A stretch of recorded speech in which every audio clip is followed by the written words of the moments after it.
যিনি চিঠিটা লিখেছেন তিনি সঠিক লিখেছেন যে বাস্তবে আমাদের দেশে মা বাবার অধিকার সম্পর্কে অনেক বলা হলেও সন্তানদের অধিকার বা সন্তানদের প্রতি মা বাবার কর্তব্যের কথাটা সেভাবে বলা হয় না।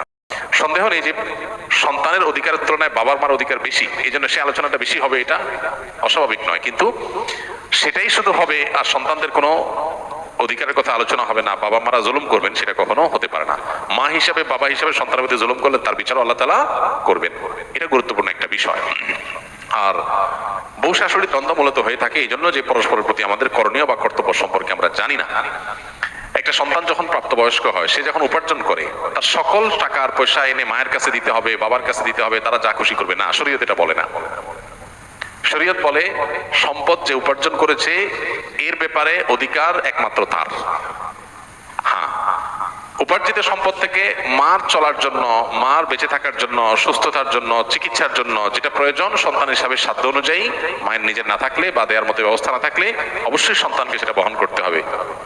আর স্ত্রীর সর্বাবস্থায় স্বামী হিসাবে স্ত্রীর ভরণ পোষণ এটার ব্যবস্থা করতে হবে।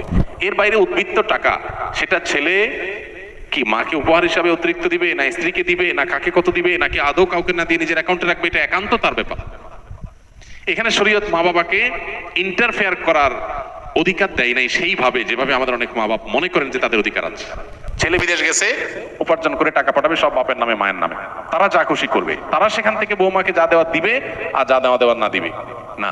এভাবে আসলে ইসলাম মা বাবাকে এতটা অধিকার দেয় না যে সম্পদ সারা জীবন যা কামাই করবে সব বাপ মা যা ইচ্ছা তা করবে, জি না, এই সুযোগটা নেই। অনেক মা বাবা এটা জানেন না এবং এখানে অনধিকার চর্চা করেন তারা। সন্তান হিসাবে অবশ্যই মা বাবার সামনে যত বেশি সম্ভব নিজেকে বিনয়ী করে তুলবে, সমর্পণ করবে, তাদের কথা মতো চলার চেষ্টা করবে।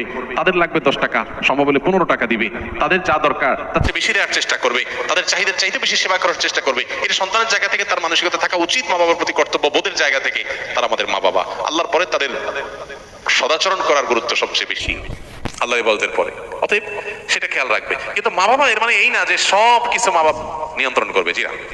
এখান থেকেই সংসারে অশান্তিটা শুরু। মা বাবা জানে না তাদের অধিকারের রূপরেখা কি এবং কতটুকু সীমানা আছে, এর বাইরে তারা মা বাবা হিসাবেও অধিকার চর্চা করতে পারে না বা তাদের ক্ষমতা তারা জাহির করতে পারে না। এটা আমাদের সমাজে জানাশোনা নেই। এই জায়গা থেকে সমস্যাগুলো